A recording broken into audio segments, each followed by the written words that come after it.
शेतात उन्हामुळे झाडाखाली झोपले 5 जण जागीच गेले. मातीत भयंकर घडलं. शेतकऱ्यांनो वेळ काढून पहा. हे ऐकून तुम्हालाही क्षणभर वाटेल असं काय घडलं असेल. उन्हापासून वाचण्यासाठी झाडाखाली बसणं, थोडा श्वास घेणं, सावली शोधणं, यात भयंकर असं काय असू शकतं. पण घटना ऐकताच तुम्ही तुमच्या डोक्याला हात लावाल, प्रचंड घाबराल. त्या दिवशी दुपारची वेळ होती. उन्हाची तीव्रता प्रचंड होती. शेतात कामासाठी निघालेली माणसं, रोजचीच वाट, रोजचंच आयुष्य. कोणाच्याही मनात भीती नव्हती, कारण ही वाट नवीन नव्हती. ही माती ओळखीचीच होती. थोडं पुढे गेल्यावर शेताच्या कडेला एक झाड, सावली, उन्हाची सुटका, क्षणभर थांबणं, बसणं, दम काढणं, हे सगळं अगदी नेहमीसारखंच. पण त्याच क्षणी काहीतरी चुकत होतं. हे कुणालाच कळलं नाही. आजूबाजूला शांतता होती, वारा नव्हता, आवाज नव्हता, पण त्या शांततेत एक वेगळीच जडता होती. जणू माती काहीतरी लपवत होती. थोड्या वेळाने शेताकडून कुणी परत आलंच नाही. वाट पाहणारे थांबले. उशीर झाला. फोन नाही, आवाज नाही. आणि मग शेताकडे गेलेल्या लोकांना जे दिसलं ते पाहून पायाखालची जमीन सरकली. झाडाजवळ एकामागोमाग एक 5 जण.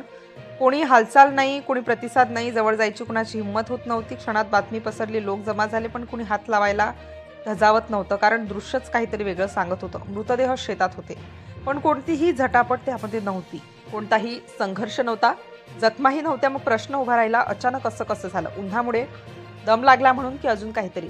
याच दरम्यान पोलिसांची माहिती मिळाली की पथक घटनास्थळी दाखल झालं. परिसर बंद करण्यात आला. पंचनामा सुरू झाला. पोलिसांनी सुरुवातीला काही स्पष्ट सांगितलं नाही, कारण हा मृत्यू साधा वाटत नव्हता. एकाच वेळी एकाच ठिकाणी 5 जण, आणि त्यात लहान मुलांचाही समावेश. हळूहळू तपास पुढे गेला.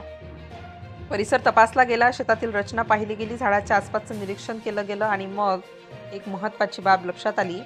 शेताच्या बाजूने जाणारी वीज वाहिनी, जमिनीच्या जवळ आलेली तार, ओलसर माती आणि झाडाजवळ थांबलेली माणसं, याच ठिकाणी सगळं बदलतं.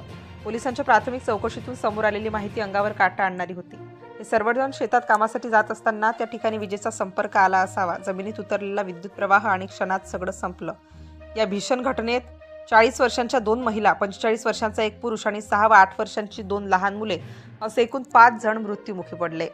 एकाच कुटुंबावर हा आघात झाला. मात्र याच कुटुंबातील एक 3 वर्षांची चिमुकली नशीब बलवत्तर म्हणून वाचली.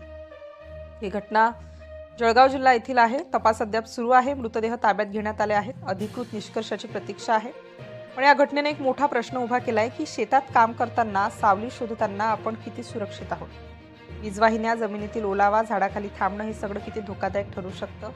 ही केवळ एक बातमी नाही, हा एक इशारा आहे. शेतकऱ्यांनो, मजुरांनो, वेळ काढून पहा, सावध राहा, कारण काही वेळा शांत दिसणारी मातीही भयंकर सत्य लपवून ठेवते.